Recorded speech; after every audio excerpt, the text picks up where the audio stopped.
before anything gets said. Nobody even knows I'm live.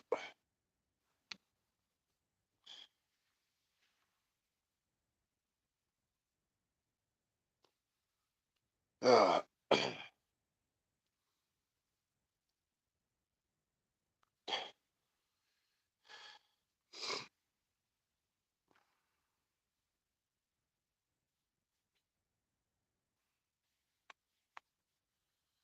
right, that's not on that one. Should be this.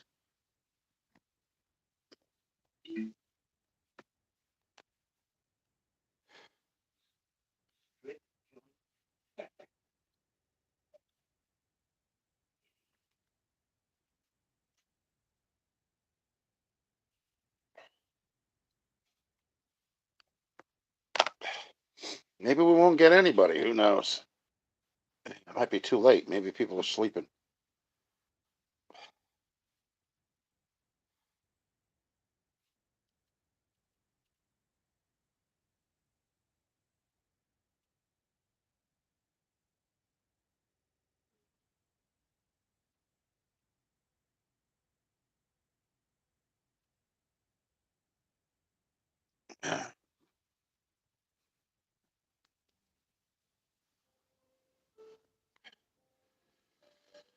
Uh,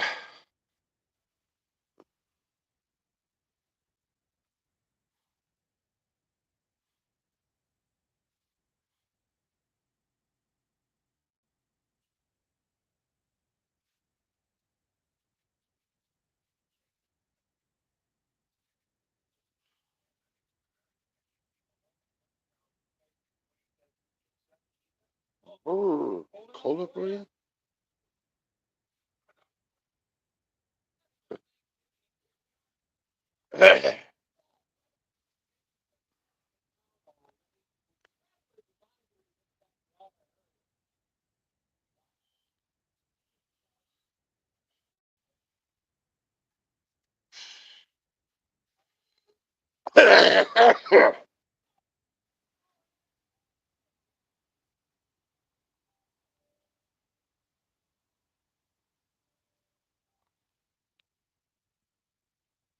Yep. Well, somebody's in here. I don't know who. Say hi so I can see who you are.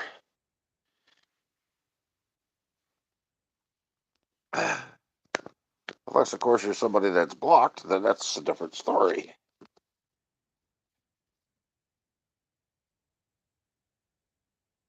Uh, yeah, I decided against doing the.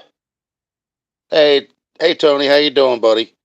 I decided against the valve adjustment. I mean, it's pitch black out there. I can't see nothing. It's already cold, so I'll probably do this tomorrow. You know, most likely when I get back in the morning from my morning runs. It's just not a good idea because I can't see anything out there as it is. And I showed the short video. I don't know if it even uploaded yet. Uh, you can't even see the '57 Chevy with the light on my phone. Standing where I was by the porch, and it was only about 20 feet away. So, so yeah, that's exactly what it was. All along, what I was trying to do is I was trying to get somebody to tell me, as far as the adjustment of the valves. I'm like, can you adjust it while it's on the higher part of the cam or no? There's some things I don't know. I'm not going to say, we had that one guy on here that was acting like, I was stupid because, there's some things I don't know. Well, there's some things everybody doesn't know. Life is a never ending learning experience. I mean, unless you're a closed minded person, then, you're not going to learn anything, But the thing is that I was just trying to get certain answers to clear out my train of thought, so that way I can go through with this without getting, cross-minded or whatever, and just do the job and get it over with. Because that's the last thing that's stopping that car from running. Everything else is done. I mean, you guys could hear it when I'm cranking it. It sounds normal, And then yes, it did have a partially spun bearing, but the problem was, what was funny about it is it didn't scar the journal, right? And then the bearing that spun actually went underneath the bottom part. So in other words, this part was still on the journal, okay, and the other gear went underneath, like it lifted up that little latch that locks into the cap. It lifted it up and made it flat. It didn't go past going flat, but the bearing went underneath it, and that's why I couldn't turn it by hand.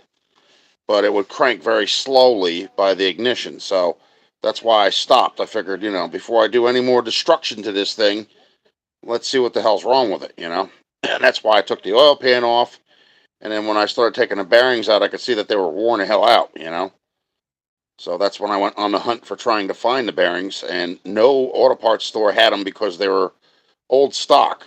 And I wanted the same things that were in the car originally. I didn't want something um, just without the notches in it. I wanted it just the way it was. And apparently, it was a better thing that I did do it that way because none of the other stores could get it right. They all gave me a partial set of bearings. It wasn't a full set for the whole car, and they wanted $40 for what they gave me, and up. Like $40 and $50. So that's when I said, well, you know what? I seen something on eBay.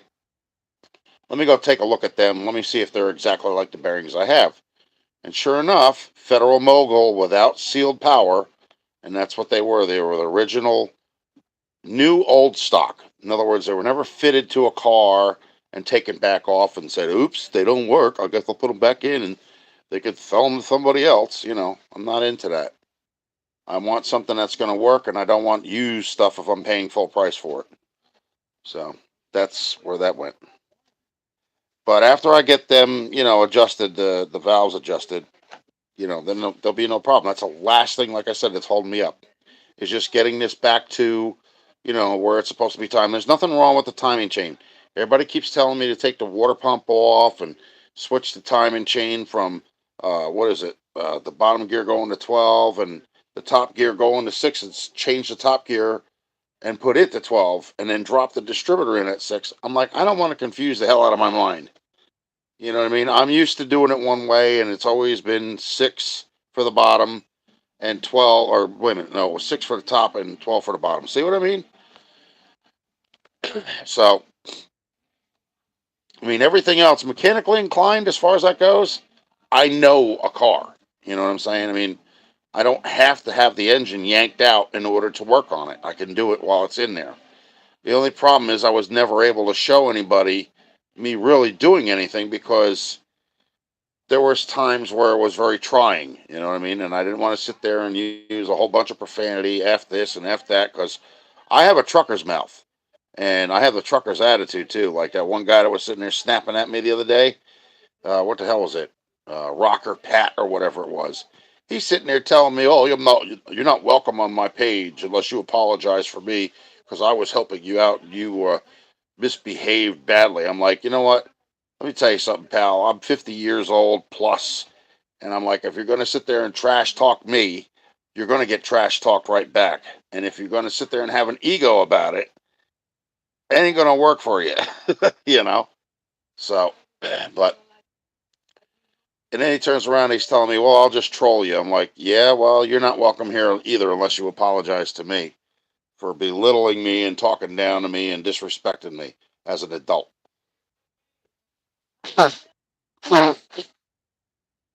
He starts telling me, well, I'm an ASC master mechanic. I'm like, that's great. I'm glad for you.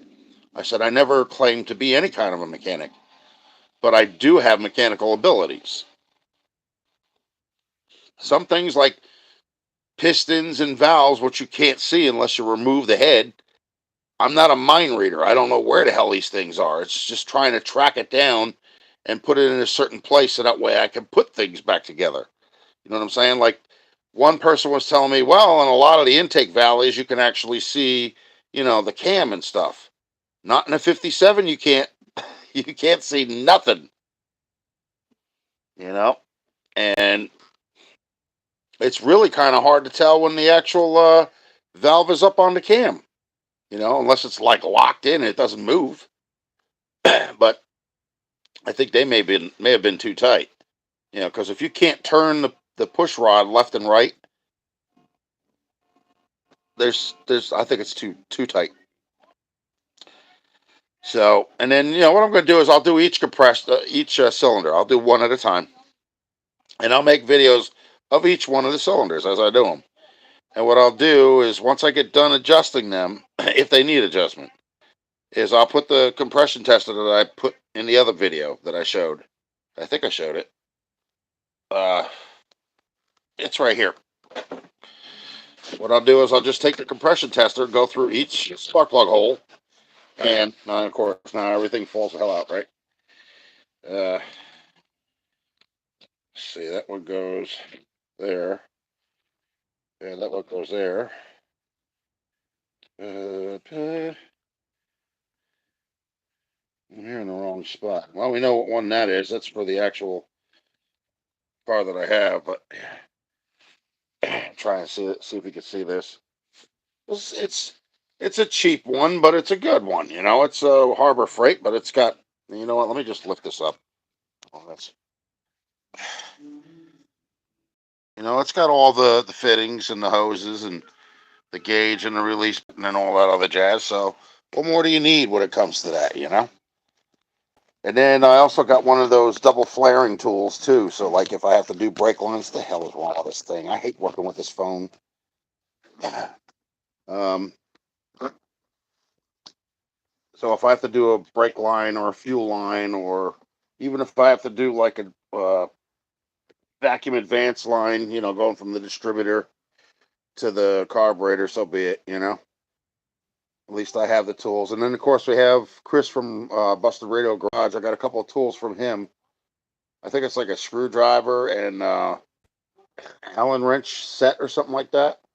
And then I got another one of those magnet trays, like the one I had for the bolts and the bearings outside. So I can use that. But, at least this will be the end of it. That'll be, the only thing I'll be doing then will be the brakes and the fuel pump. Could be a clog hose, clog line. But I think the fuel pump is probably just as old as the car is. So I'm pretty sure it's going to have to be switched out.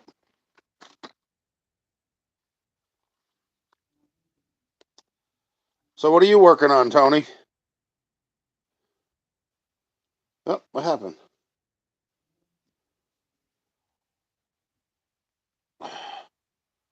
See, that's another thing is for some reason YouTube cuts out for like 30 seconds and then comes back on. I don't get that either. Are you working on anything, Tony, or no?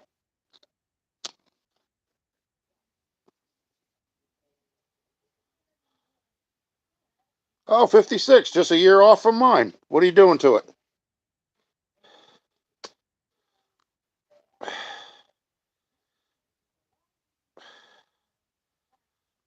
Are you doing engine work, body work, interior work? What? Metal fabrication?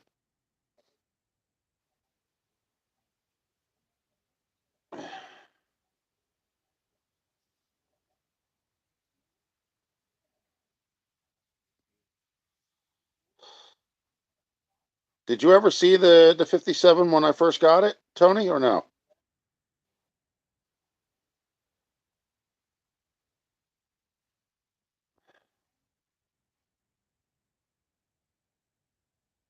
Ugh.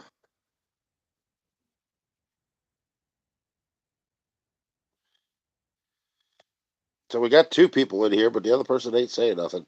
I don't know who it is.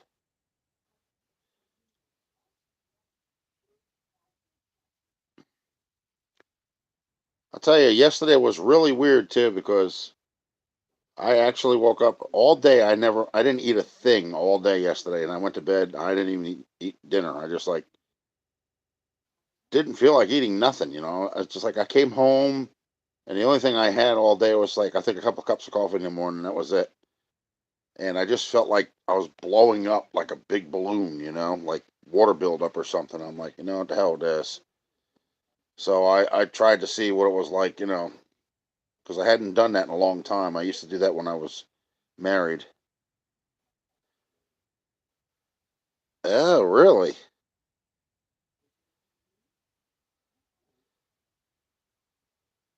Nice. Nice. Well, see, mine's what we call a poor man's rebuild. I did everything.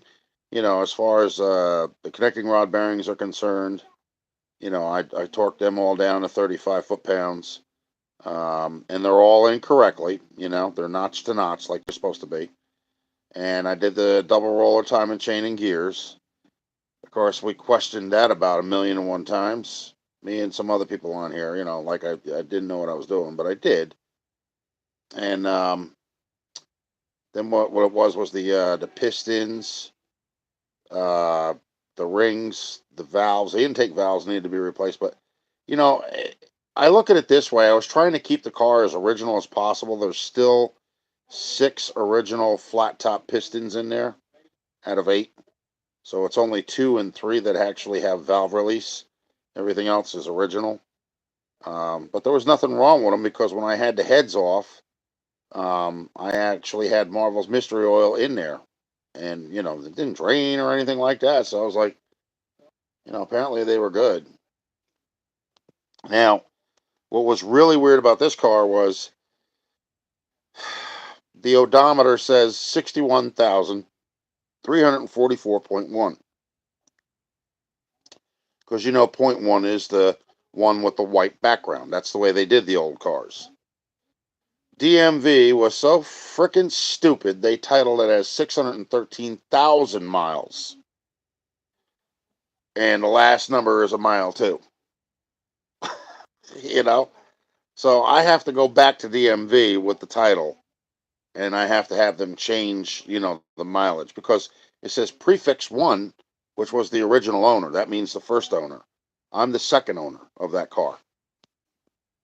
And it's a shame it looked like, crap when I got it, but I mean, I was determined to put this car back on the map. I didn't want it to, I didn't want to drive it down the road looking like something that somebody pulled out of a junkyard and just barely got it running and, only half the things work and that's it.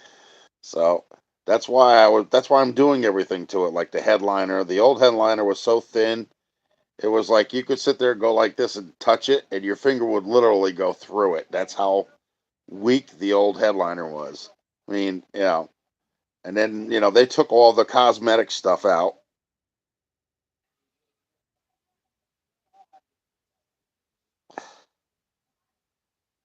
Oh, okay. There you go. There you go. That's cool. I wish I could change mine into like that 4-barrel carburetor and have the triangle exhausts. You know what I'm talking about? It's the faster engine.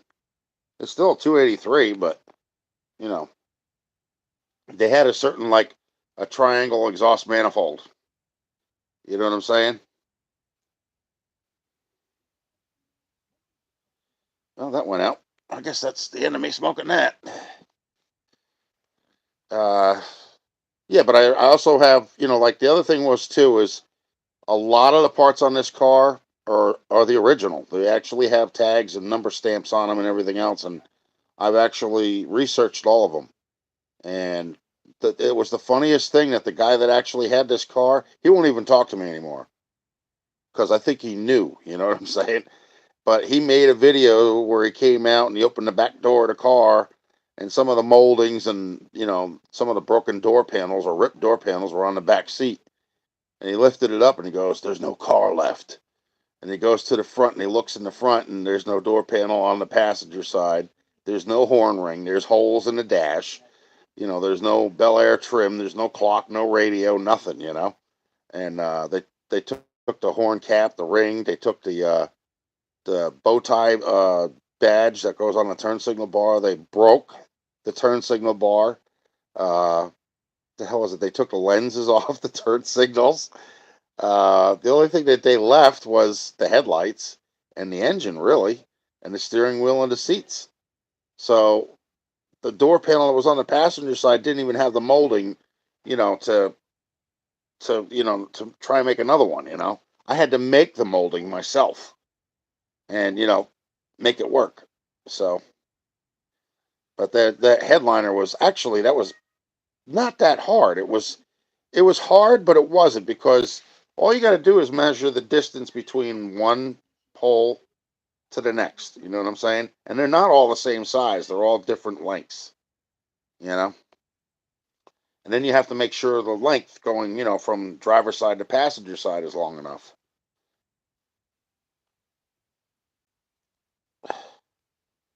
Oh man, shut up, man! Really? Where the hell are you getting an intake for that? You got to show me a picture of it, Tony. Go on. Uh, what the hell is it? Facebook. I'm on Facebook and I'm on Instagram. Uh, Rich Furler. I don't care. I don't know my name anyway. You'll see me sitting there. There's probably a picture of me without the hat on. My hair is kind of brushed, and I got a beard. I'm a little bit thinner in here, and I'm holding a cigarette leaning up against the 57.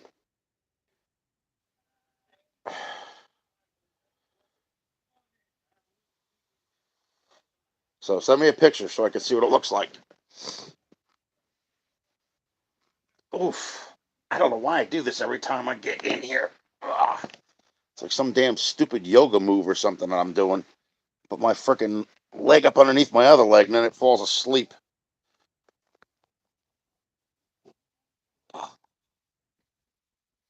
Well, I got them off. Are you like literally redoing the car all over again? Is it like that bad, or is it just like just engine and suspension? Like everything else is fine. You don't need to do metal fabrication or reupholster the seats or make door panels or a headliner or armrests or kickboards.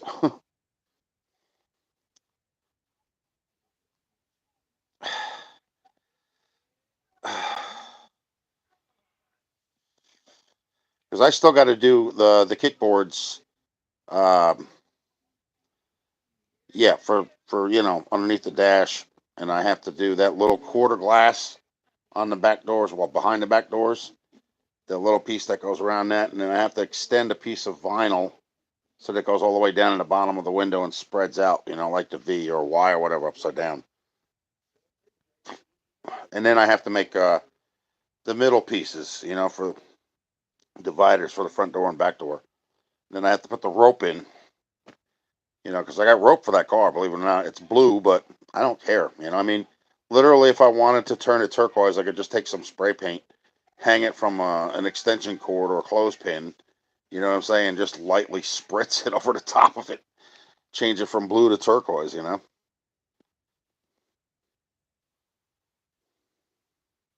But I even got two other rolls of carpet too because I figured maybe I'll use some of that for the trunk, or maybe not. Maybe what I'll just do is the back platform behind the seat. But what I'm gonna do is like, yeah, I think I posted a picture in my community post. It's not my picture; it's somebody else's. But the color scheme is exactly the same. And what I want to do is that tuck and roll, but it's only got those square sections, like the section that you sit on, and the outside border is a different color. You know what I mean?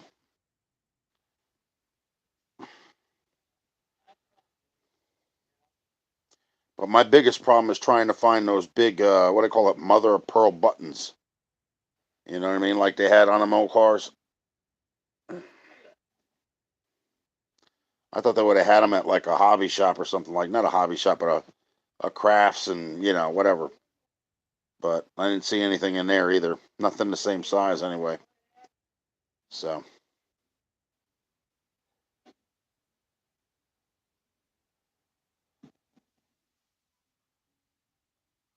on the same car,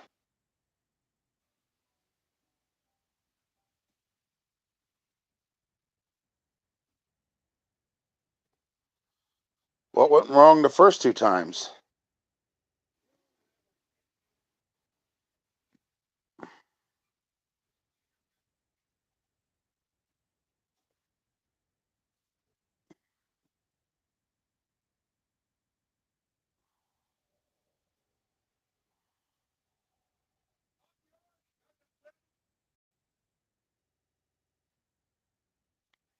Oh, that's good.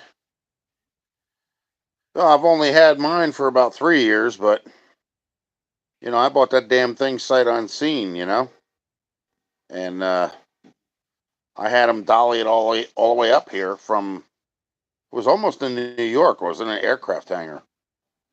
You know, not all its life. Only when this guy had it, but he didn't even change the title over, so he doesn't count because he never even worked on it.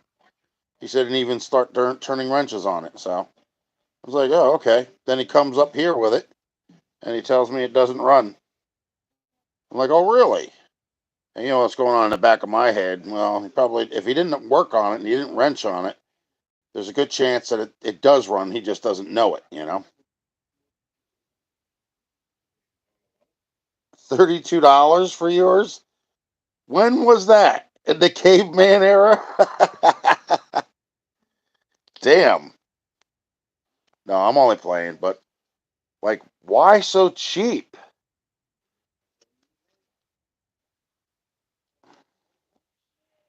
My car is older than I am. It's 13 years older than I am, you know?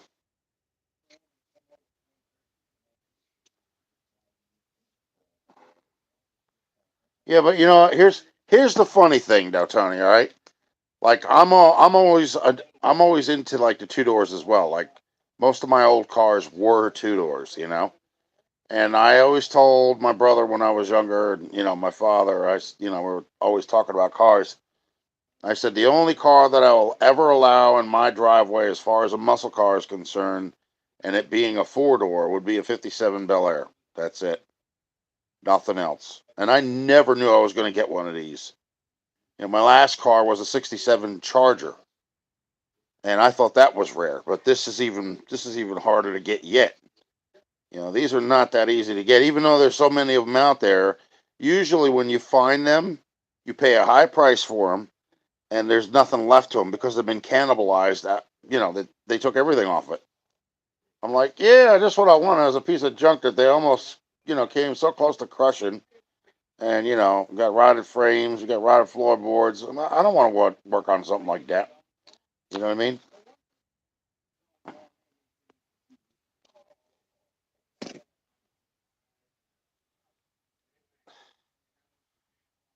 God bless you, Tony. God bless you.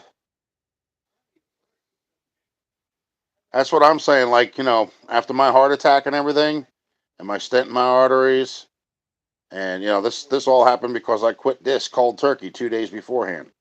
Shut my body down. Okay. It took me a while to get back to a point where I can function, Um, I couldn't even walk. As a matter of fact, up till about a couple of days ago, I couldn't do much standing up, because I had a hard time breathing because I couldn't, my stomach always felt like it was about ready to blow up, and that's why I didn't eat anything yesterday. I ate nothing at all. And then today, I was a little more energetic and I went outside and made a couple of videos about the car. What I was showing in the videos is a lot of people were getting confused. Like they were telling me, "Well, you're not showing anybody that you adjusted the valves." I'm like, "No, I'm not showing them that at all. I'm just showing them that the valves are not loose. You know what I mean? Like they're not clankety clankety clankety clankety. You know."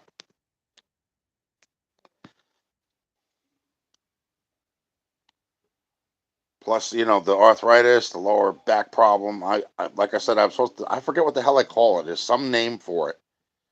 Um, but you can't stand for long. It's like kind of like how I call it, bone on bone or something, where it grows over the other bone. Degenerative back disorder. That's what it is.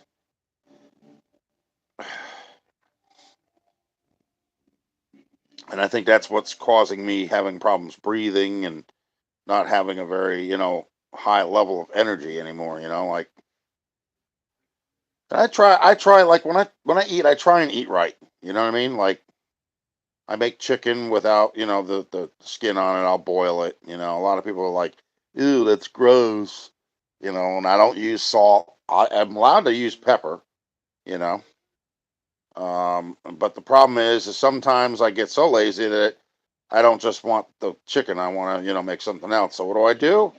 I put the rice in there. Too much starch. Not good for you, you know. So, you know what, Tony? You're the only one that's talking here. There's three other people in here, or two other people in here. Nobody's saying nothing.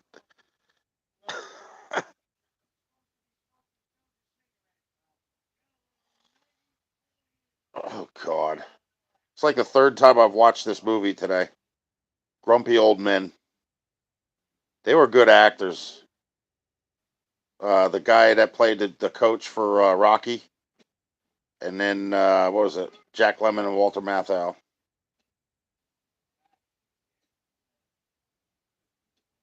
It's just funny to see him like Burgess Meredith. That's it. Um, it's funny to see him all the way through. Like the first movie I ever saw Burgess Meredith in was The Last Chase with Lee Majors. Do you remember that movie? It was kind of like a B movie. It was the $6 Million Man who was a lecture man about telling people how the cars and the gas and everything was polluting our atmosphere and that they did away with cars and you're only allowed to ride bicycles. And he had this little nerdy computer kid friend or whatever. And somehow along the way, they managed to dig up the guy's garage. And there was like a Formula One 500 car or something in there. And he started putting it back together and they started planning out a route to get to a safe zone where they're allowed to have cars.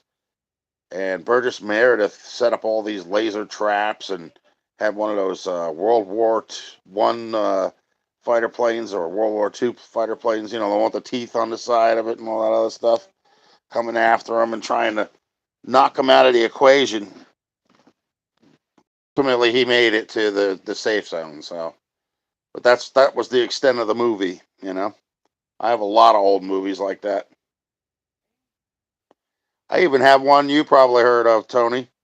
You remember? Here, actually, I'll show you. It's right here.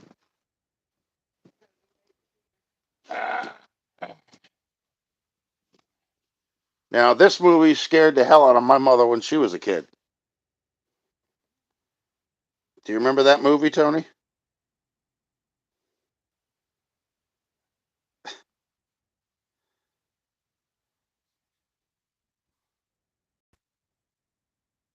Invasion of the Body Snatchers, black and white, 1956.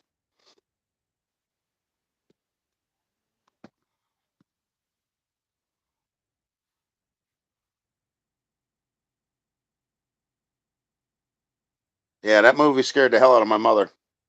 There was another movie that she mentioned to me too. It was a movie called Buster and Billy.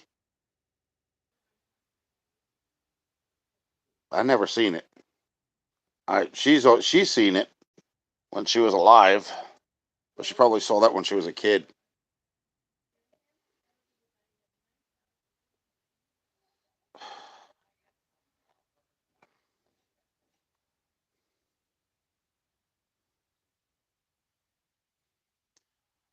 Let me know if you find me or not. If not, yeah, I'll send you a. Are you on your Facebook too or no? Because if you're not, if you are, I'll just you know I'll look you up. I mean, if that's your name, if that's the name you have on your Facebook page,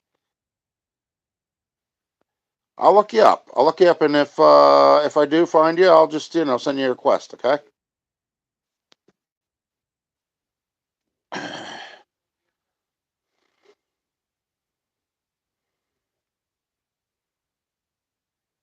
Okay. All right.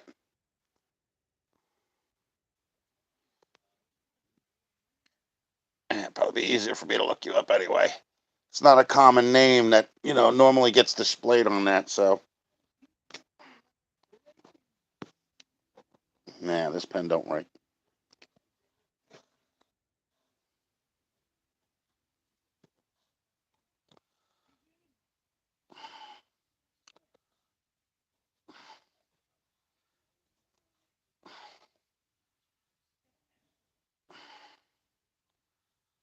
Okay.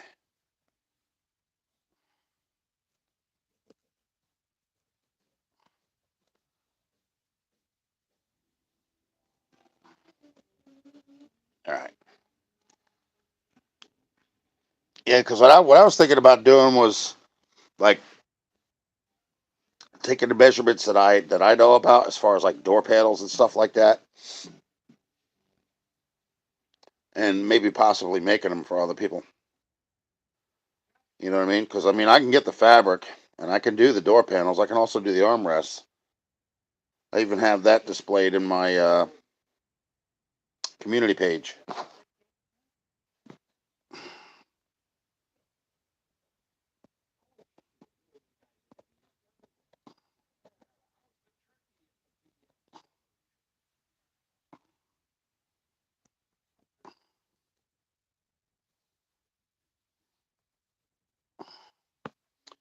Okay.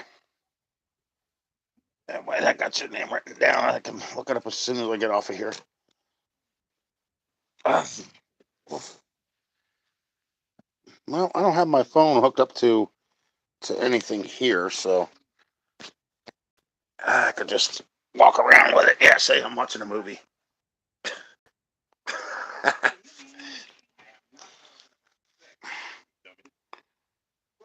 Hey, what's going up? What's going on? Not up. Where the hell did that come from?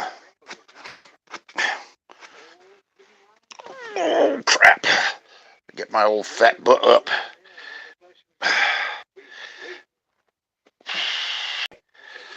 I can't wait till I lose my lower gut so I can start doing sit-ups again. I haven't been able to do them in years. Let me see if there's any coffee left.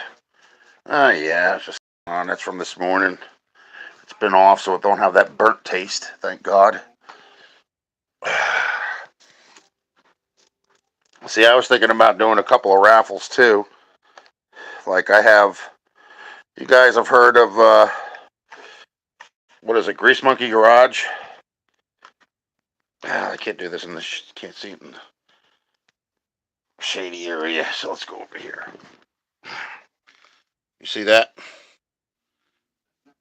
I got a few of those, and a couple other cars here. Well, not a couple. I got quite a few, more than I can handle.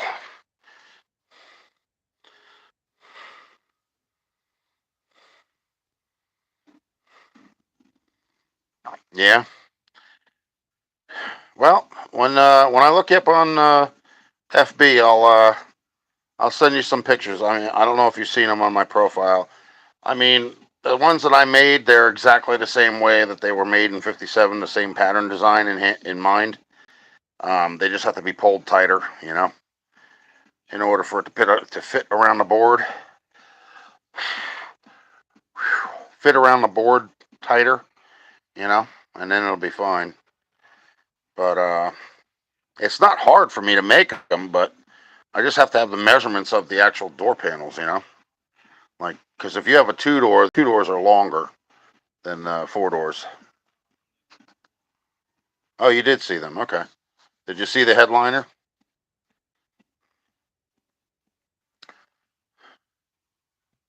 I had one guy sit there, turn around, and tell me, he's like, we're just out of the blue. He's like, they didn't make Bel Air four doors. I'm like,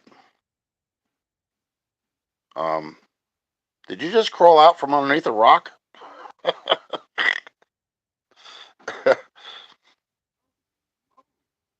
I'm like, yes, they did. They made four-door Bel Airs. I have one.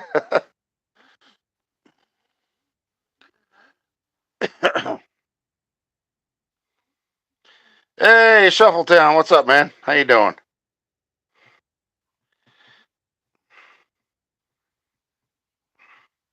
Yeah, let me see if I can do something here. Hold on a second there, Tony. Let me see. There you go.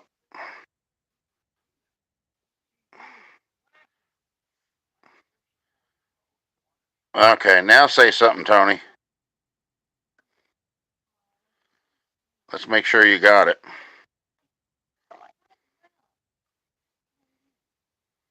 Yeah, what are you making, Shuffletown?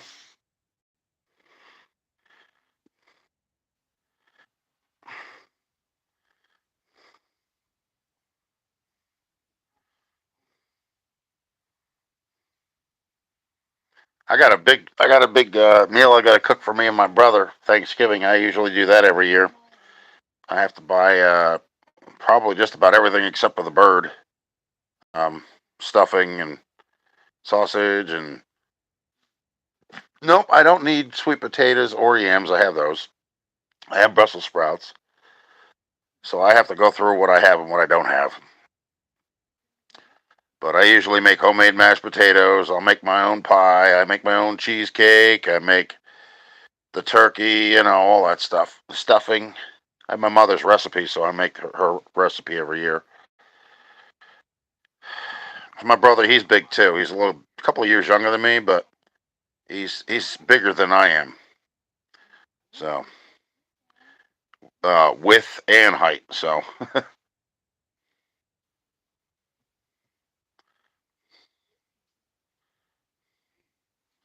but let's see what else I got to do here. Uh, yeah, somewhere down the road, I'm gonna have to get that windshield sealed because I think it's leaking inside, and that'll rot out your floorboards really easy.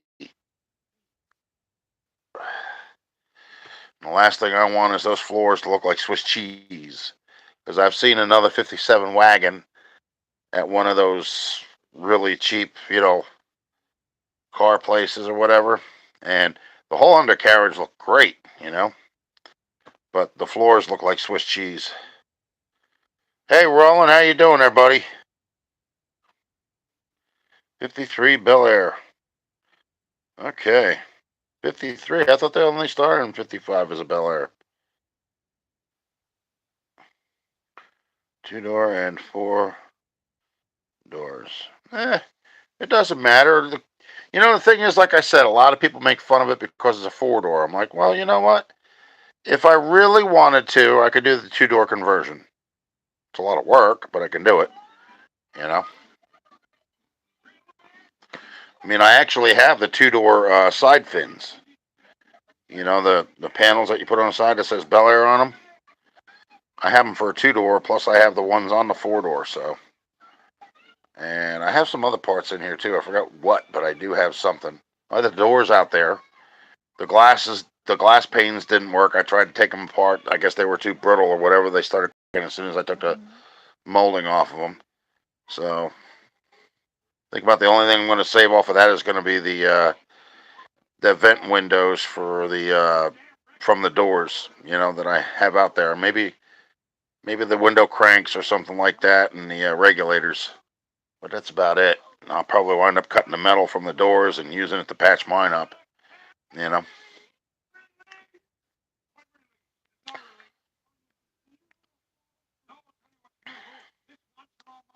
stuffed. So yeah,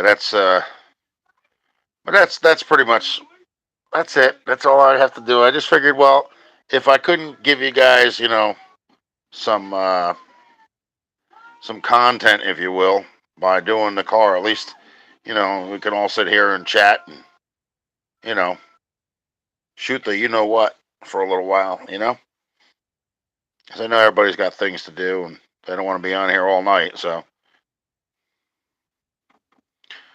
oh no, I didn't say you were. I'm just saying I said some people do that. Yeah, you know what the thing is like when I painted my car, when I painted the top, it kind of like disguises it from being a four door. Really, I mean, if you first glance at it, you really can't tell that it's a four door from a distance. You know, but I mean, if you know what you're looking for right off the bat, you'll see it. But it's like the black disguises it better than the white. The white would actually make it stick out like a sore thumb. The black does not do that.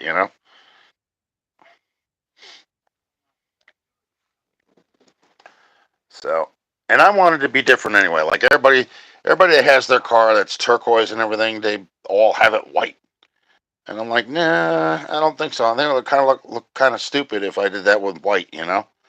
So I figured it'd be different and do mine black, turquoise and black, because that's what the inside's going to be. So I'm still thinking that other ottoman is over here. What the hell did I do with that thing anyway? Oh, it's up here. I took all the stuff out of it.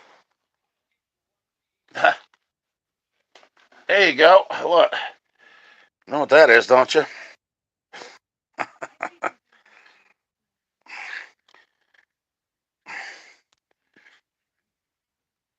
That's a busted armrest. I think there's two of them up here. Yeah, there is. There's another one there. You know what I found was really the hardest thing to find was the metal backing plate.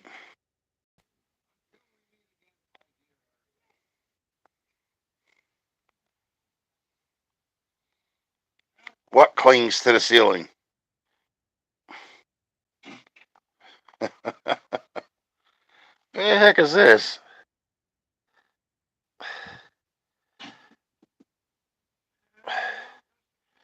Nah, I don't know who that is. Somebody new, I guess. We're all talking about cars here. Probably like I don't know how old this is. What? I can't even make out their name. It's so small. It's like you need a magnifying glass in order to see it. Yeah, you. Yeah, I can't read your name. That's what I'm saying.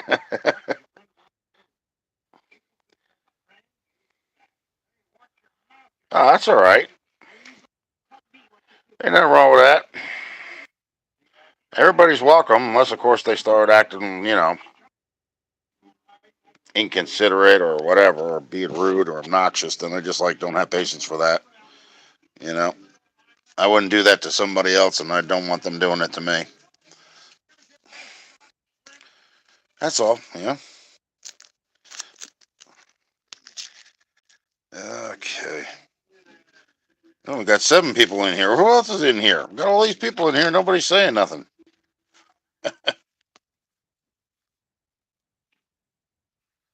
Magnifying glasses are a thing. That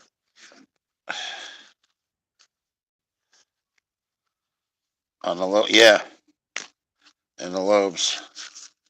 Set the valves. Yep.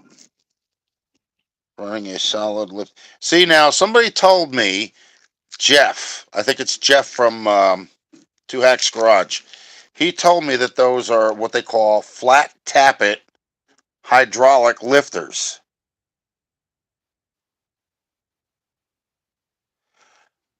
John Wilburn was telling me there's no such thing as flat tappet lifters. They're either hydraulic or they're flat tappet. I'm like,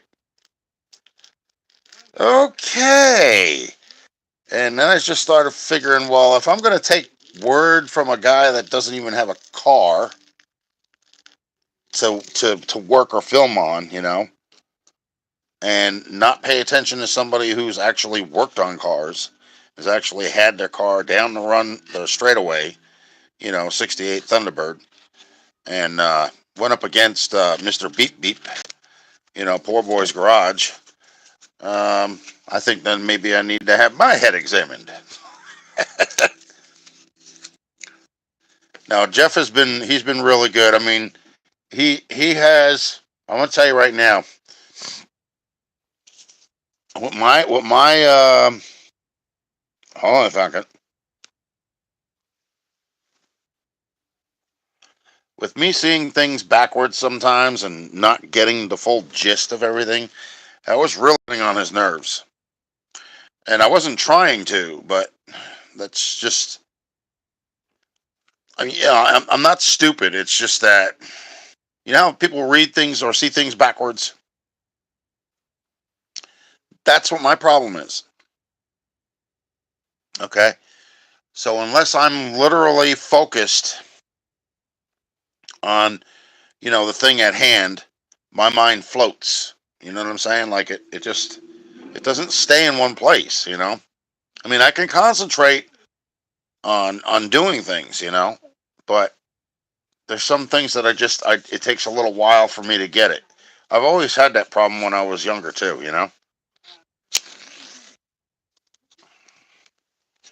But it doesn't make me stupid. I mean, I've been very smart as far as a lot of things are concerned. You know, jack of many trades, master of none, but still better than a master of one. You know, because what you may be good at one thing, I'm good at multiple things. You know what I mean? Maybe not to the same extent, but damn near close. It's like one guy sitting there telling me like I didn't know nothing about cars. I'm like, well, let's see. If I wasn't mechanically inclined and I started taking connecting rod bearings out and valves and rings and pistons and shit like that, and I knew nothing about cars, how in the hell would I know what goes where and how does it go back together?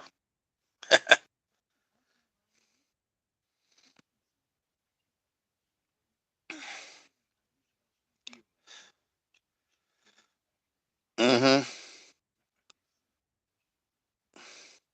Yeah, but I'm saying, I mean, that's what Jeff was telling me. He says that's the real name of them. You know, they're called flat tappet hydraulic lifters. You know, and he says, and that's the reason why you need a feeler gauge. And I have a feeler gauge, brand new. And he says you have to have that little bit of space between the rocker arm and the valve spring, you know, in order to create a cushion. So that's the other thing that I'm going to do. I'm going to open the book and I want to find out in the shop manual what the space is, because I showed that to John Wilburn and he turned around and called, pretty much straight out called me stupid on that, you know. And he said that those, you know, the flat tappet hydraulic lifters were not a thing. They were either flat tappet or they were hydraulic, one or the other. And I'm like, no, they are what he told me they are, you know. And it requires a feeler gauge because the shop manual says it in it. They're not going to put something in a car back in 57, okay? 57 Chevy Bel Air, make a shop manual about it, and have two different kinds of lifters in the same size engine, you know what I mean?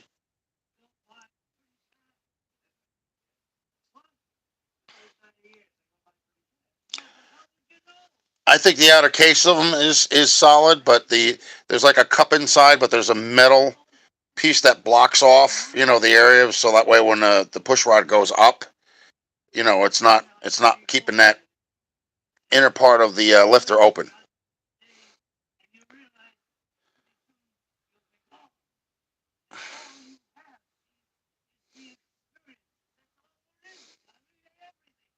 Yeah. See, that's the reason why, like, you know, a lot of people were telling me, like, you know, with the two pistons that shattered. Now, see, when if you look on Wilbur's community post, you're going to see there's a picture of the flat top valves. Okay, there's one that was broken. You can see cracks in it, and you can see impressions of the, you know, the lift, not the lift. There's the valves in it, the intake and the exhaust. Okay, now if you've done any kind of work on a 57, you know that the exhaust valves have a thicker stem where the flat part meets the actual stem. Okay, the intake valves are thinner. Okay, so the intake valves are easier to bend than the exhaust valves are.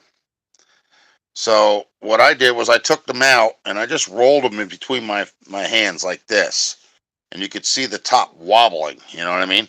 Like it wasn't level, and that's how I knew that it was bent. And when I took the exhaust ones out, they didn't. They didn't wobble at all. So I put them back in.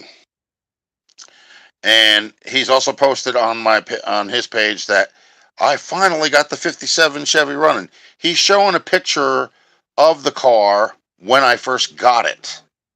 The car is not painted. It doesn't have a black top. It doesn't have a turquoise body. That's the way he does everything in order to try and make fun of me. He only shows part of the facts, and it's usually the part that's not factual, you know?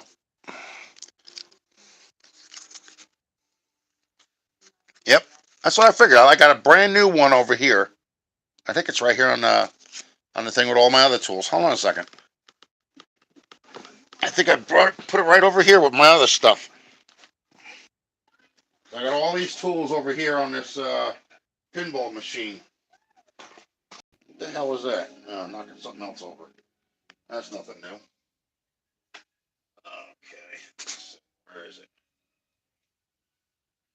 I got a dwell meter. Got that over here. Oh, here it is. Okay.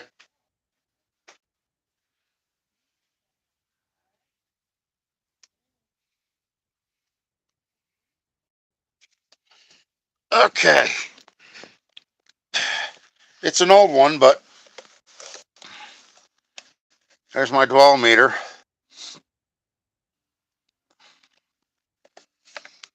Still got the connectors on it. I even have a headlight adjuster from GM. Here's the feeler gauge. Never even opened. Master feeler gauge.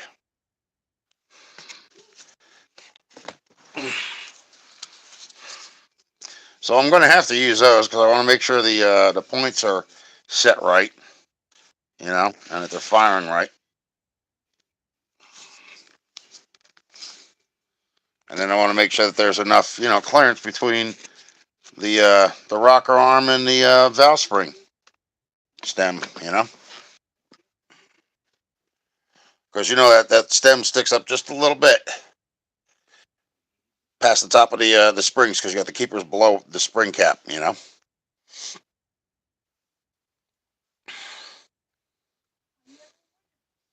Oh, thanks, man.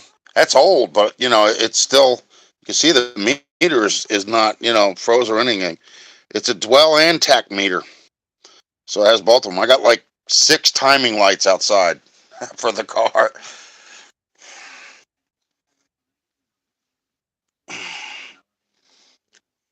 I still have parts here from my Volkswagen. I have the rail boards that go underneath the door, the heater boards or whatever it is. I have a an engine. I call it a trunk lid because that's technically we all know cars usually have a trunk in the back, but it has a poke nose on it. You know, I still have that. I have some of the clutch plates and stuff like that. I even have parts to my '69 Impala still here. I have the headlight plastic things that go around the headlights in the front. I have that piece that goes along the back windshield. The bowed windshield because mine was it was the one that looked like the Super Sport.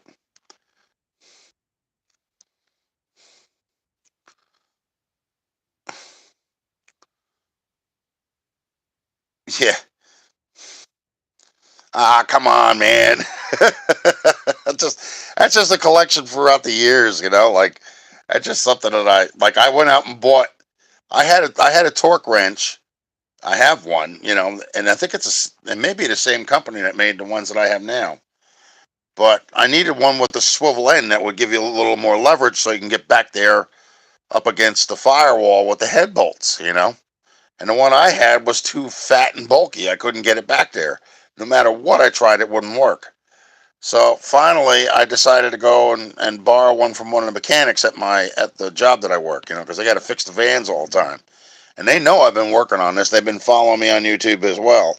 I mean, when they have their lunchtime or whatever, they got this big ass, computer screen that can actually go online and look up YouTube, and they can actually look at the videos I'm doing.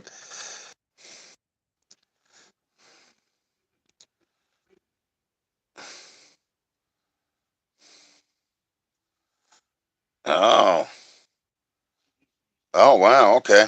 I don't know how old the one is that I have. I have no idea. See, it's got that little switch on it too. Can you see the little switch here?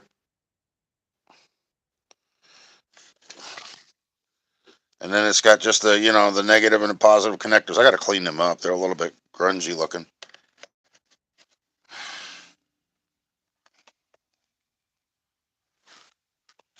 I love the name of the feeler gauge.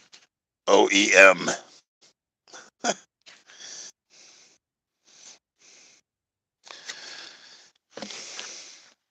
See, I got the spark plug gappers that are like that too.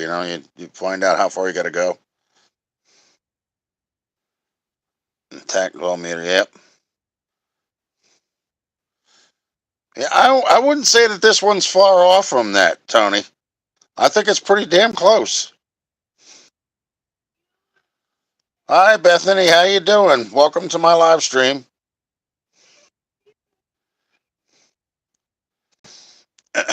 We're just guys here talking about cars and tools and stuff. Mostly, Bel Airs and stuff like that.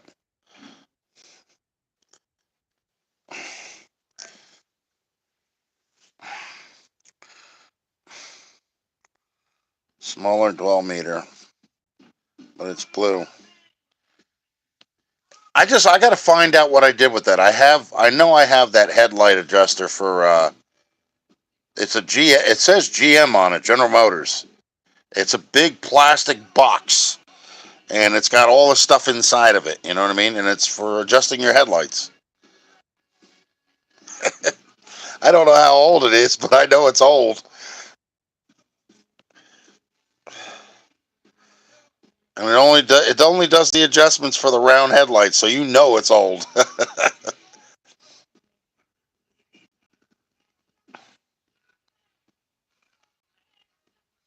Yeah.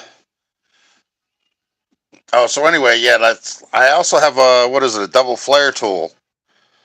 So I went and picked that up. I was like, if I'm gonna have to do, fuel lines and brake lines and stuff like that, and vacuum advance lines, I'm gonna need to have a double flare tool. So it was pretty cheap. Harbor Freight is, it's not like you're not going to go and get snap-on tools from there or anything. But the thing is that some of it's not bad. You know what I mean?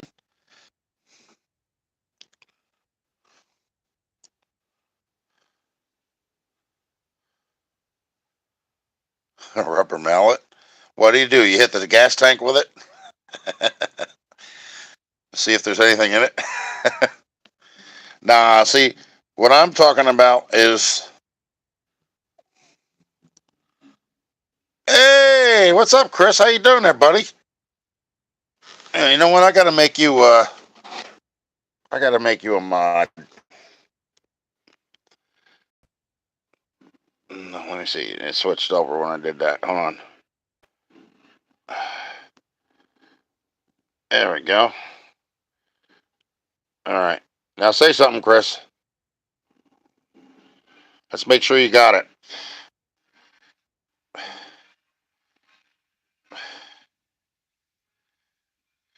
Yeah. See, I'm surprised that Will and Dave don't stop in here. I mean, I talked to them a lot too. I was talking to Will earlier today. You know, he had mentioned something, and I said something, but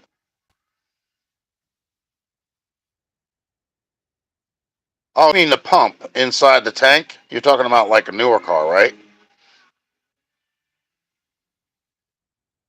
It's almost done, Chris. I just got to do a valve adjustment and set the distributor points and the dwell and all that stuff. That's it. So what I'm going to do is I'm going to do each one and I'm going to record it. So I'll do cylinder number one. I'll do the exhaust, and then I'll do the intake. You know what I'm saying? Then I'll make the adjustments, and then what I'll do is I'll take the compression gauge, and I'll stick it in the spark plug hole, and I'll crank it and see what the compression is, and that'll tell me whether or not it needs to be adjusted. And I'm going to do that for each cylinder.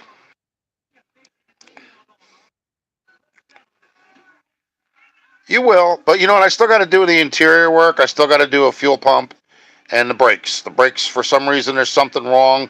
I don't know if it's one of the rubber lines in the front. I don't know if it's a rotted metal line going along the frame rail, or something in the back. I have no idea yet. It could be even a wheel cylinder for all I know. I don't see anything leaking out, but I do know that the pedal goes to the floor, and that happened as soon as I put it up on jack stands. Before that, before I ever did any work to it, I could drive that car back and forth on my driveway and the brakes work fine.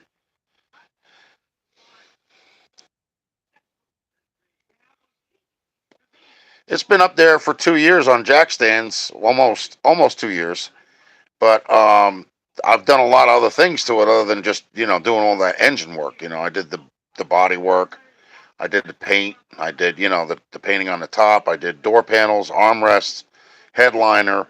I started to recover the bottom part of the back seat, but I decided against it because I want to do something else with it. Oh yeah, I know. And the thing is like a lot of people don't. There's a couple of people that sit there and made fun of it because it's a 4 door, but I'm like, dude, I never even thought I'd ever have a '57 Chevy, And when we were kids, we're all into those kind of cars. Like I used to see a yellow one down the street from my house. I used to walk all the way into the next town just to see that car. It was like a bright canary yellow, but it had, it was a 2 door. It had the blacked out windows, and he had the Corvette Stingray rims, just like my car has.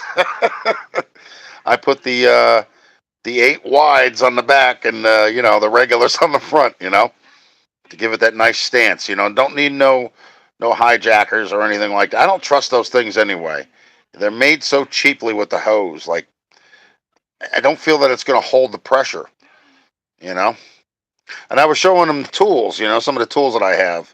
Like I got the OEM, feeler gauge, and then I have an old tack and dwell meter, with the switch and everything. And then I was showing them like the tools I got from you, Chris. Oh, let me put the light on over here. Oh, my house is a mess because I got Hot Wheels cars all over the place. See, but yeah, let's see what do we got here. Here's a couple of tools here. Screwdrivers. This is actually that's a snap-on. Yeah, that's a snap-on screwdriver. And then here's the magnet tray that I got from you, Chris. It's right there. And then I have the other thing too, the one with the screwdriver set or whatever it is. That's here too. But see, I also bought these. I bought like 2 test lights. Oh, there's a whole bunch of stuff there. See, got extensions.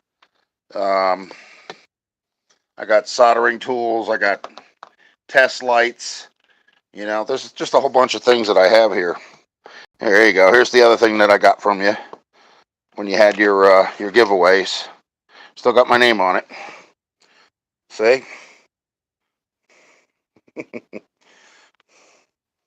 But I got to clean out my toolboxes before I start putting all these new tools in it. I also have one of those heat guns. That's out on my kitchen table. The Bauer guns. I have one of them. I bought that a while ago.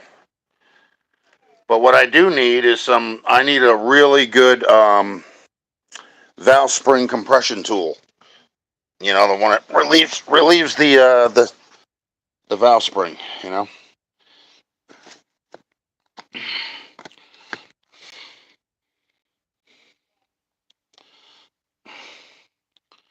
Is there a compression gauge in there?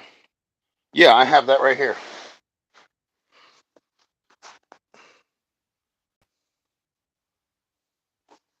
Yep. It has all the fittings and everything else. But I need what I bought was I bought some junk. Um, they're supposed to be like clamps for when you have the heads off, you could take the valve springs off.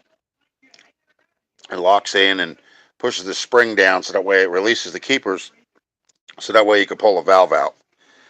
Um,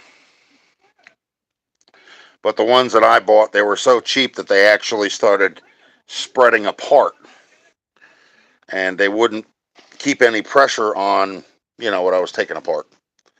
So, but a lot of tools that they make nowadays are what they call throwaway tools. They're not made to last. That's how people keep making money. So,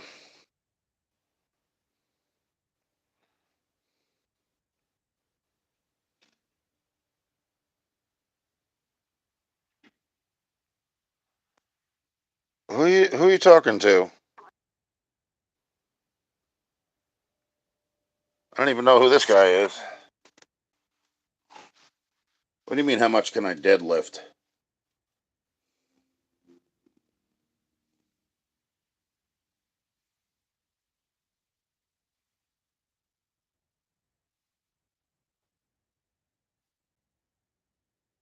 My brother is bigger than me, and I can lift him up off the ground, dead weight.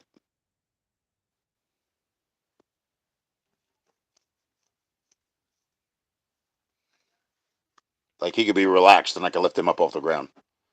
I was considered a person that didn't even know his own strength,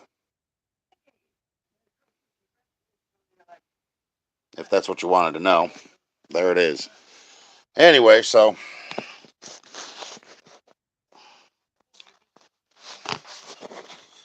yeah, that C part, the C part of the actual compression tool, was made so cheaply that it just started spreading apart. It wouldn't keep and wouldn't stay where I put it.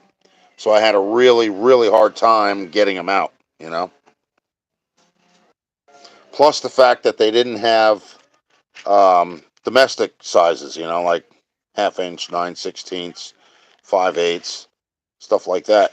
They had all metric, and it's like trying to pull teeth. You know, and no matter what you did, it didn't work. So, let me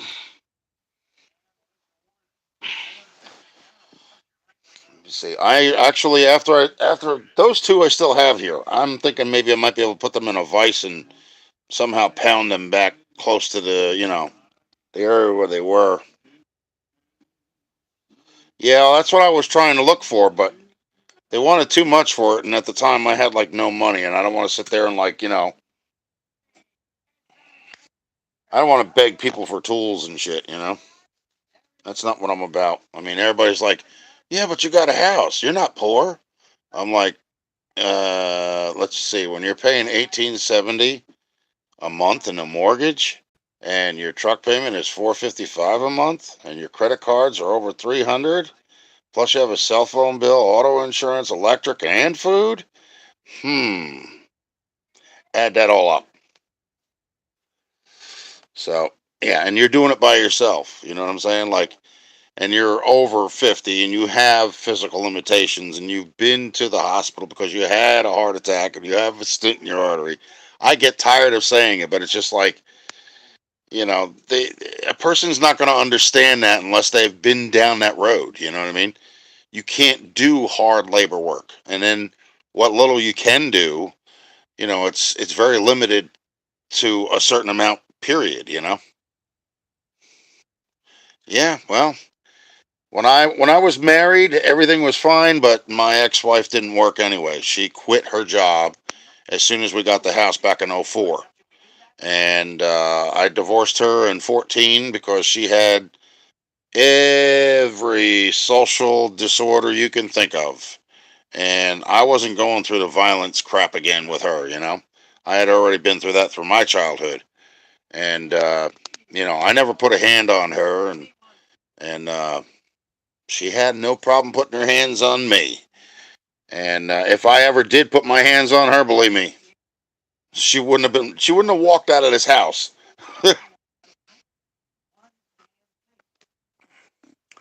Especially after what I found what she was doing. But yeah, nevertheless, I've been in here since 2014 by myself. So, not too bad. Only recently have I had problems with the mortgage, because my boss changed the pay dates, and the mortgage companies, they don't care about that. They want their money when they want it, and that's it. And I don't know what the hell I'm going to tell them. Like my payment is due on the 15th, and I'm not even going to be able to make the full, the payment on what is it, the 17th. You know what I mean? Because I have other bills. So here we go with another month. Until I get enough money so that way, I have a little nest egg because I don't have anything right now. I have to do the best I can with what I have. And I mean, if I give them something and it's more than half, then, chances are they're not going to give me so much crap. But they're still going to give me crap. But you know how the saying goes, I can't give you what I don't have, you know?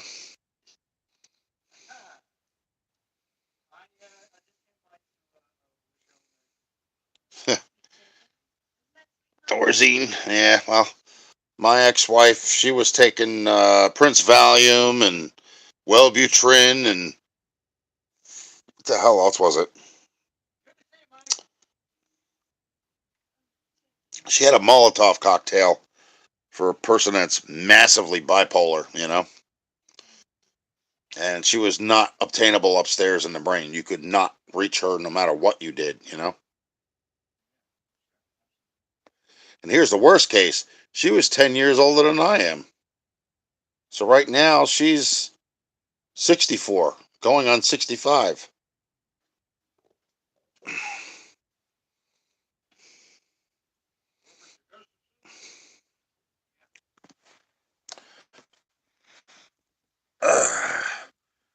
And that, my friends, is the reason why I do not take any crap from anybody.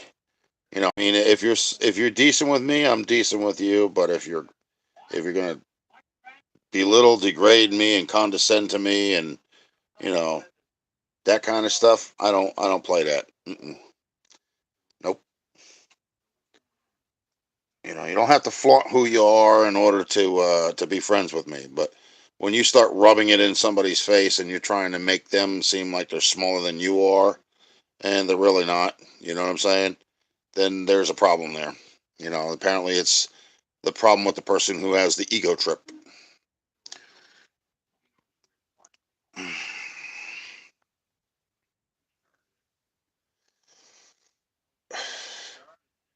So, oh, hey, Tony, I'm watching that movie again for a third time. I have the other one. I should pop that in next. The Grumpier Old Men. I have that one as well. Where the hell do I have it? I think it's on that shelf there. Somewhere around here. Yeah, you got enough stuff.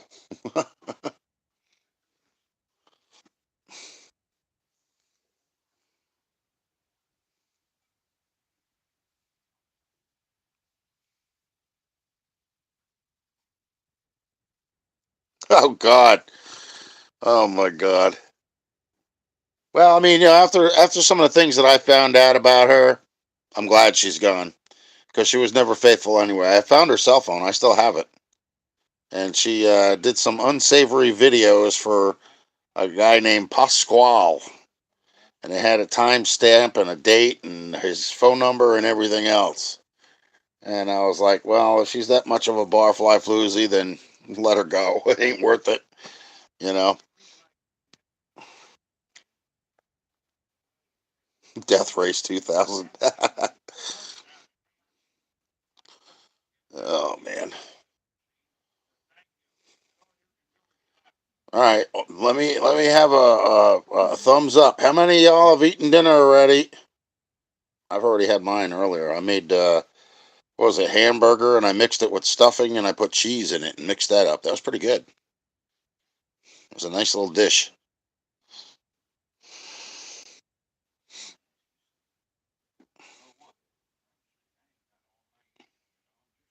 And this is good too. Like I had this mango nectar. That's good. Some good stuff, man. I was in Walmart and some lady was like heave hoeing them in her cart, and I'm like, "What's the deal with that?" She's like, "Oh, they're good and they're good for you." I was like, "Okay." So I was reading the label on the back and everything. I'm like, "That's pretty darn cool." Oh, okay. All right. Well, don't forget to like and subscribe if you haven't already.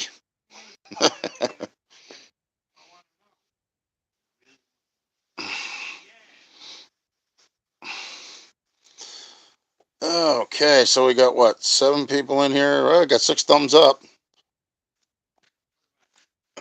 Right. Oh God. Hey, normally by now I'm asleep. That's what's funny. I'm surprised I'm still up. All right, I think I better hook this phone up before it dies. I can't. It doesn't show the battery on this, so just bear with me for a minute, guys. this over here. I have the extension cord right down here, but somehow I gotta do one of these under the leg. Okay. Now,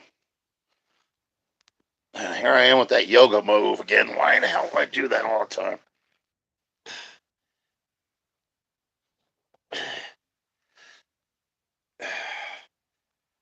Come on now. Come on, little Augie. Plug yourself in there. There you go. All right, now, I can just put this on here. That way we don't cut out halfway in between, you know what I mean? Because sometimes I get that problem too, where it just shuts off. Like today, I was out there recording.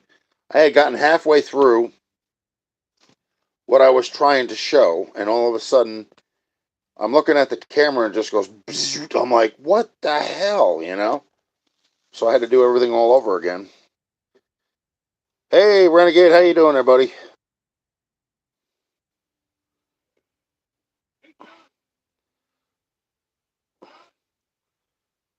Yeah, go ahead and get him the food. You got to get that. Dogs got to eat. Okay, let's see. What is this? Oh, this is aluminum. Shit, I did pick up the wrong one. You were right, Dave. It's not flux core. The other stuff that's in there is flux core. Shoot. Oh, well. Maybe I could sell it again. Hey, Steve, how you doing? About what? What'd I say about what?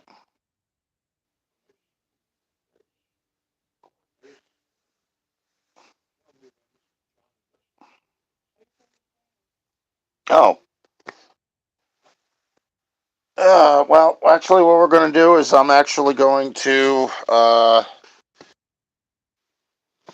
start doing the valve adjustments tomorrow on the car. I was going to do it tonight, but I had my school van. I got lost first of all because I tried to go a different way because I didn't want to sit in traffic, and I wound up in some town that I didn't know where I was at. And finally, when I put the GPS on, I was stuck behind this asphalt truck with equipment on the back, and the guy couldn't even do the speed limit, and he couldn't even stay on his own side of the road. So, finally when I got around him, I put the GPS on and just started going, towards my home. And then I figured, well, it's going to be inspected tomorrow, so I got to get it cleaned out, So I went and took it to the car wash, washed the school van, and then, I took it to one of those big uh, Super Duty vacuums and just cleaned the hell out of the van. So that way it don't look bad and they don't give us a fail sticker, because DMV is they're just getting too fussy, up in Jersey. That's what they do now. They look for shit like that. So, oh, Steve, hold on a second. I thought I made you a moderator. You should have been a moderator a long time ago. There we go. Say something, Steve.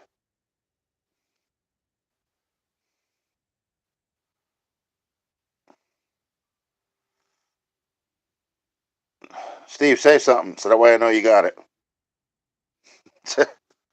We're talking about cars, tools, and valve adjustments and stuff like that. We're just really shooting the BS, letting it fly, whatever. Everybody's welcome here. I don't have any limitations with people. You know what I mean? Steve, say something. I want to see that you got the moderator. Okay, good. You're a moderator now, buddy. Hey, Heavy Chevy, what's up?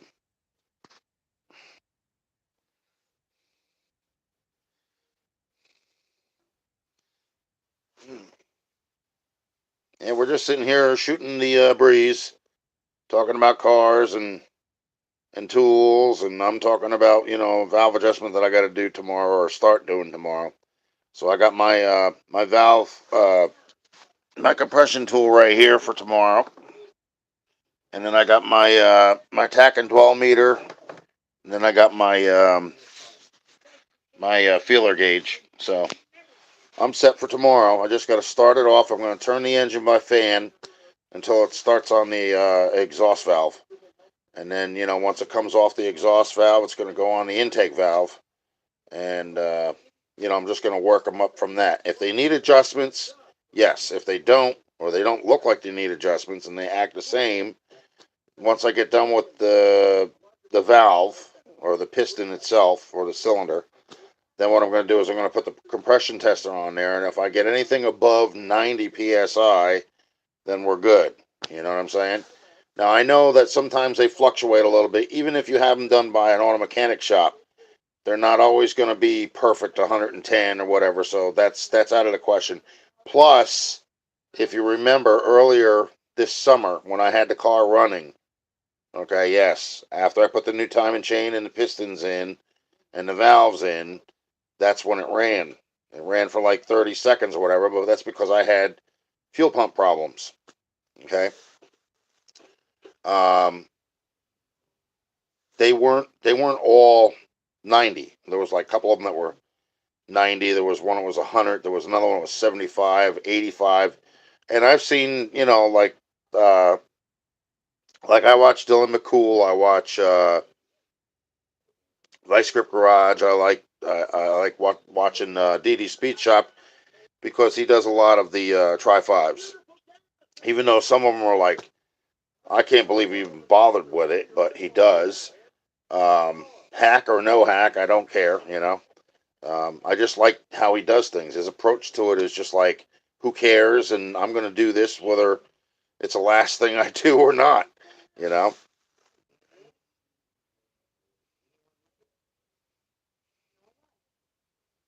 Yeah. Okay.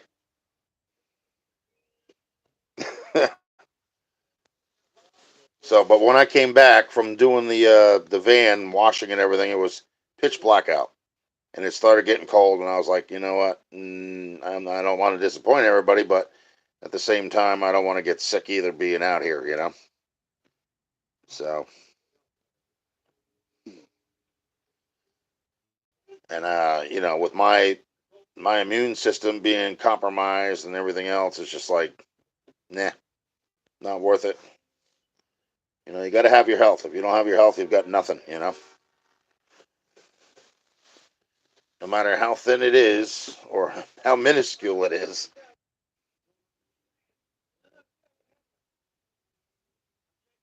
Yeah, yeah. The thing is, heavy Chevy is because a lot of people don't notice that for some reason, this car had a lot of the original parts on it, and I pretty much kept all of it as much as I could as possible original. Like the connecting rod bearings, I searched for months looking for the originals with the notch in them. And everybody was telling me, well, you could have used just a regular, flat bearing. I'm like, I don't want to use a flat bearing. I want to use the same thing that was in the car. You know what I mean? Now, the flat top pistons is not something you can get anymore. You have to get them out of another old engine or something. And I wasn't about to go and, get something that's out of an engine that was 65 years old and go through all the rhetoric and, chaos of putting it in and everything else. And, like I said, the car ran before with those, valve release pistons in with the timing chain. And this was after I removed the old piston that was broken four places, but was still held in by the rings. The top was separated from the apron. The connecting rod was still attached to the wrist pin. The wrist pin was still connected to the apron, and the apron was what was going up and down in the cylinder. Now, because that apron was there was part of the piston there. That's why it didn't scar up the cylinder walls. Plain and simple. Number two and number three, both of them. And the car ran without a problem. Then we had a problem with, like, I was actually starting to fart with the connecting rods, and I forgot to tighten one down all the way because, I had sludge in the threads or whatever. and I left it a little bit loose, and everybody started hearing the knock. Well, now that you've done that, you done ruined the connecting rod and destroyed probably yourself. I'm like, no, I didn't. There's no way. You didn't run it long enough to do any damage. You know what I'm saying? So, like I said, when I tightened it back down, I started the car up again, and then you don't hear it anymore. And then what was it? The thing with the bearings is that the one of the bearings actually did spin partially, but what happened was the top part of the bearing got caught underneath the bottom part of the bearing. Okay, and instead of it scratching up the journal, what it did was it got caught underneath it, and you know that little tab that gets stuck in the cap that locks in. Well, only thing it did was it pushed it and made it flat. That was it. It didn't really do any damage. You know what I'm saying? Like there's no scarring or anything. And I did the plastic gauge. I did all that. And I actually went the one that actually did have the partially spun bearing. I put plastic gauge on 4 sections of that bearing just to make sure there was no high points. But they all came out like what was it? 0.02 or 0.002 or whatever it was, and 3. There was nothing more than that, and I'm like, I don't believe this. It's like every time I turn around, the car's giving me a hard time working on it, but at the same time, I kept stepping in shit, you know, and everything that should have gone wrong has not gone wrong, you know. So I got really lucky. And like I said, you guys can hear it cranking now. There's when I crank that car, there's nothing tapping. You know what I'm saying? You're not going to hear anything pounding anymore because they're all torqued down to 35 foot-pounds. Every one of those connecting rod bearings. And, it's cranking normal. There's no high like a nothing like that. It's not galloping. And, it's just a matter of the valve adjustment. We've got to make sure I got the right compression amount for each cylinder. That's all. And that's why I have these tools here. That'll help me out. And I may not finish tomorrow, but at least I'll get it started, as long as the weather is decent. And it's been really good for the past few days. I mean, they said it was supposed to only be 50 today, and it felt like it was almost 70 by the time I got done work. That car. Yeah, it's Christine. It's Christine's brother. You want to know something, Dave? There's the funniest thing. I had a '69 Olds, just like the one I have now, right? And I had that here. I think I had that here when I first moved in this house. The other Olds that I had was still a Delta 88. It was a '69. It had a 455, but it had the bench seat and it had the shifter on the column. Okay. When I lived in Pompton Lakes, I had that car parked alongside of the house. Do you know, out of nowhere, the radio just came on while I was not even anywhere near the car. I was in the house upstairs.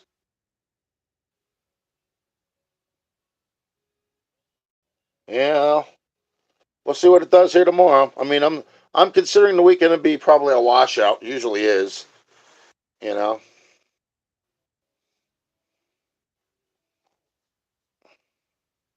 But I have a brand new uh, tarp for the car too, so I can actually cover it up. I wonder if Harbor Freight will take these back. I didn't realize they were for aluminum. Thanks for telling me, Dave.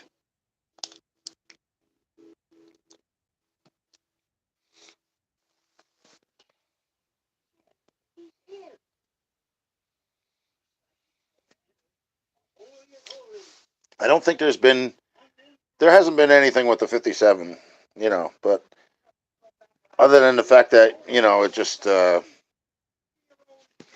hasn't been scratched or scarred up to the way that it should be. I mean, after what's been done, and that's what I call really, really lucky.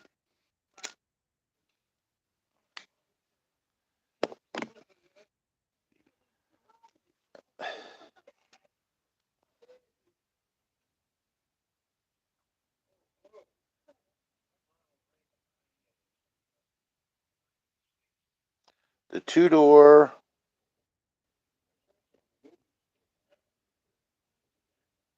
Okay. How you doing there? I can't make. I just make out your two-door. That's it. The two-door.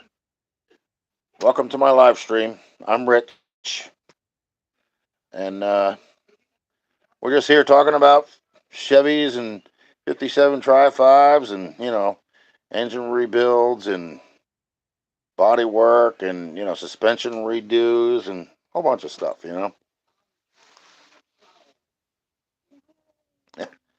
Yeah, I did that once. You know what happened when I tried smoking cold turkey?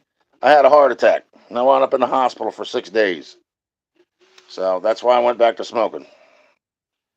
I don't smoke that much. I smoke maybe a half a pack a day, if that. My father used to smoke 3 packs a day. And I was always like, you must not like breathing much, huh?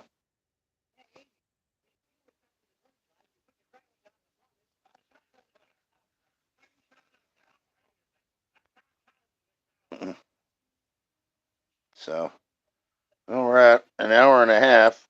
When you guys want to go, somebody say something. Let me know. Or start saying goodnight or something like that. And once the numbers start climbing down, then I'll know that, everybody needs to do something, or they're ready for bed because they got to go to work tomorrow or something like that. All right, Dave, take care. I'll see you. I'll try and get into one of your lives if I can, if I'm not working. But lately they got me, they got me working all these crazy hours. So,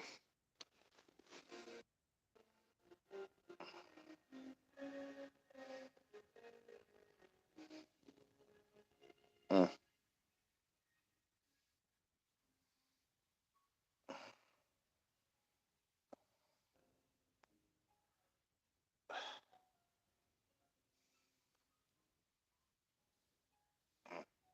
I should get the other movie. I've kind of played this one out all day. I played it 3 times already.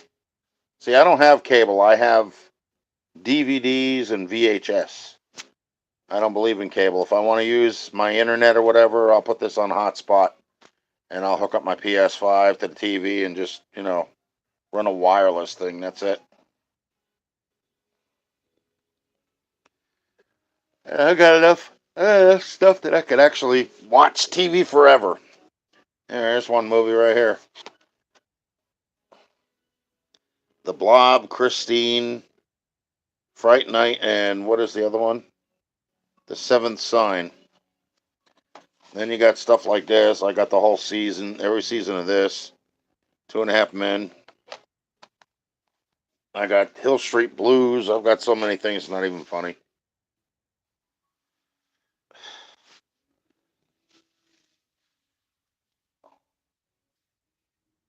Uh, yeah, I can see we're dwindling down to 4. I'll wait till we get to 1, then I'll say goodnight. Because it's like we're on an hour and 38 minutes right now. So I think normal standard time is like 2 hours max.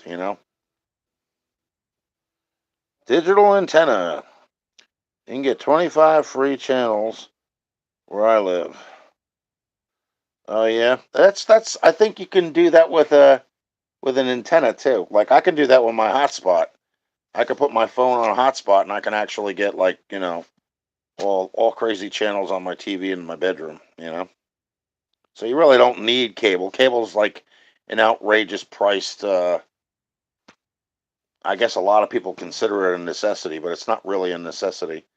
Like I can go on my laptops, I can go on my Chromebook, I can go on my tablets. You know what I mean? All I got to do is set the hotspot on. That's all.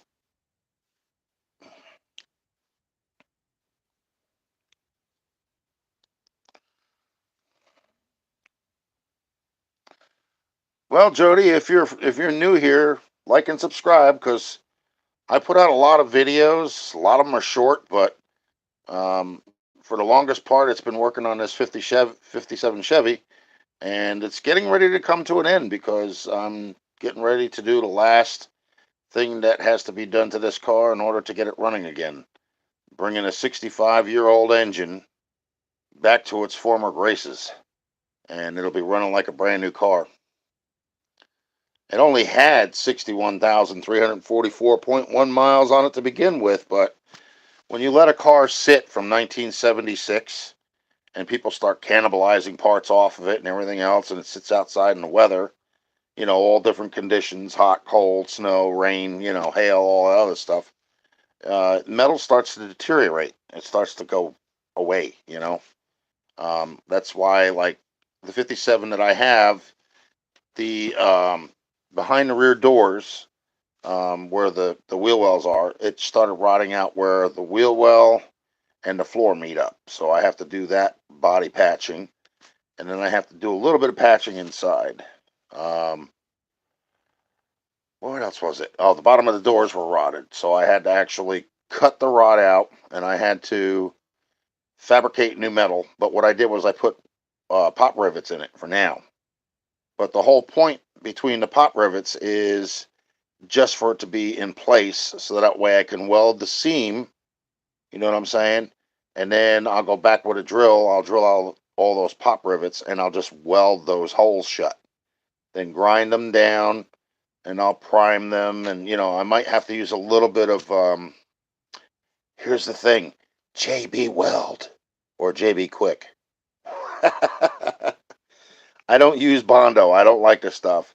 It's plastic, and plastic actually, when you have it in an extreme heat, it melts, and then it freezes, and then it cracks, and then it falls off. So you wind up looking at a car that has Bondo bodywork on it after a few years, and you look down at the bottom, you're going to see all these little tiny droplets all over the place. Well, that's the plastic that melted. And the fiberglass resin does not melt like that, so you don't have to worry about it. And it's true. Look at the Corvette Stingrays. They were made with fiberglass. So there you go.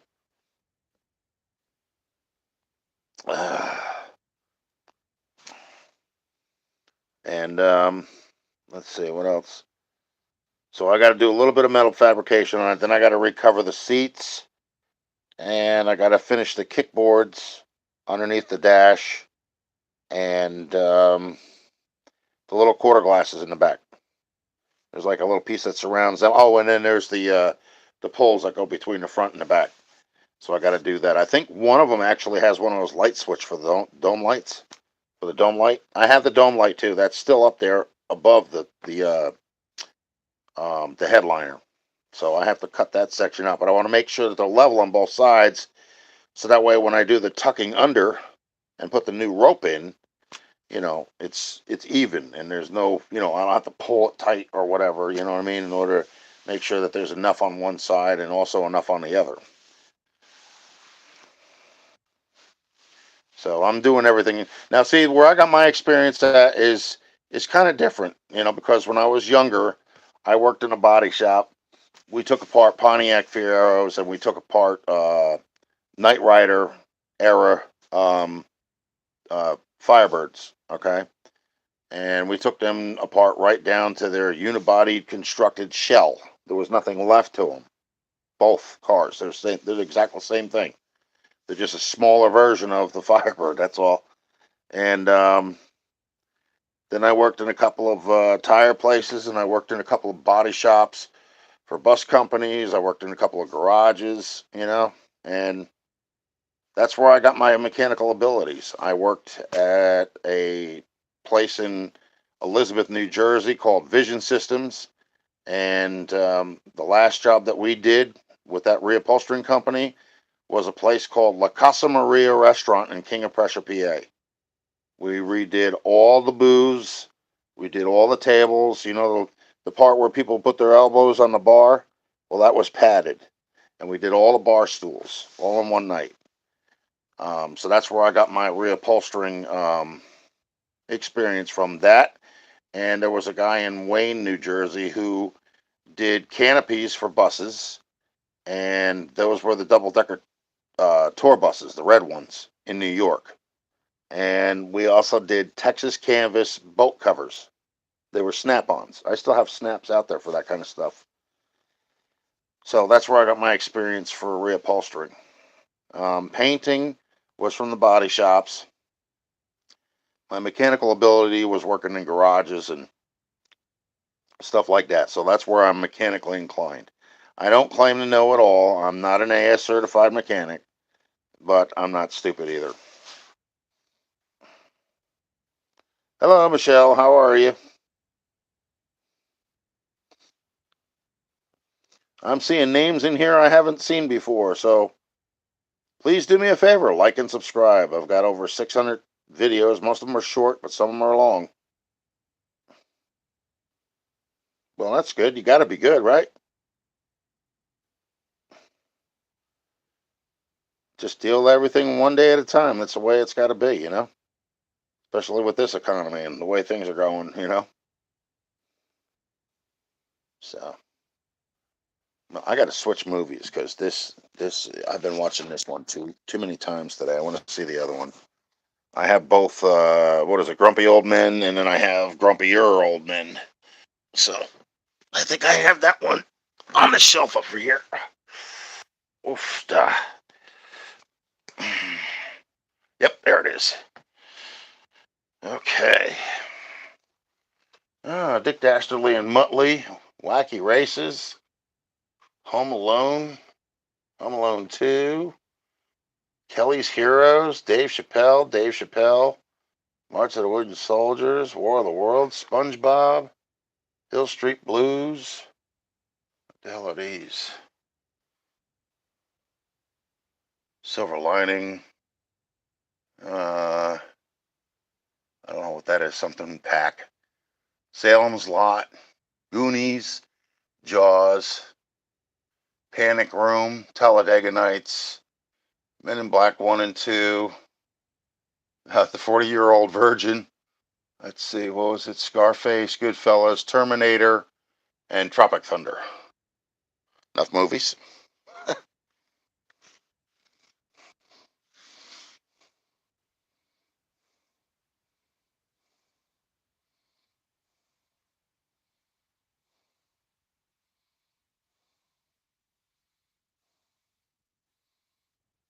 Okay, that's cool. Thank you. I appreciate it. I'll put another movie in because, see, that's what I was watching. I don't know how much you can see because that is a big TV. It's a 75-inch flat screen. My ex-wife, she had what was it, a 17-inch flat screen in the bedroom. And I was like, I got 20/20 vision anyway, but I couldn't take it. I'm sitting there, I'm looking at this tiny ass screen. I'm like, are you kidding me? Really?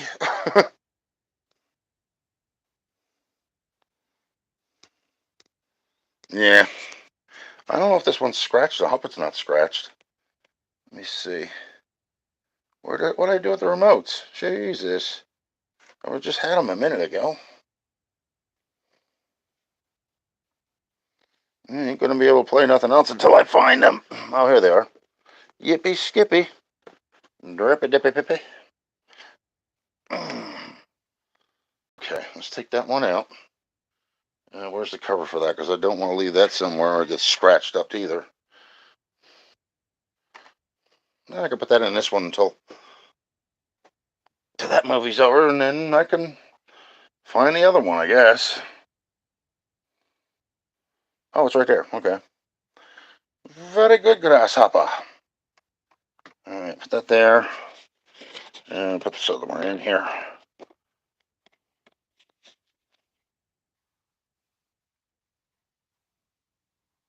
All right, Avery.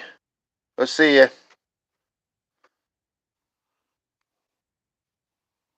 Put this poll question on your channel. Is Die Hard a Christmas movie? I have the game Die Hard for what the heck is it? Is it for PlayStation 1? Yeah. Okay, so there's Grumpy Old Men and Grumpier Old Men.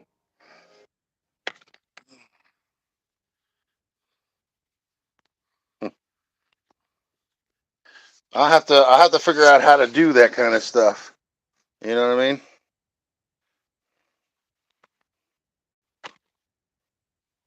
Okay. Yep.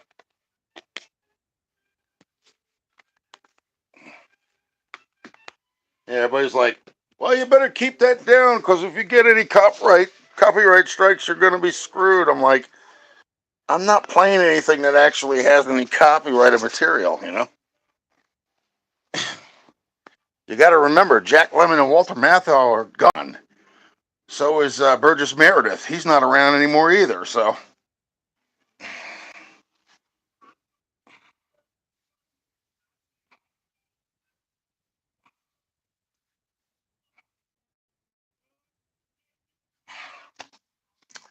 Oh, boy.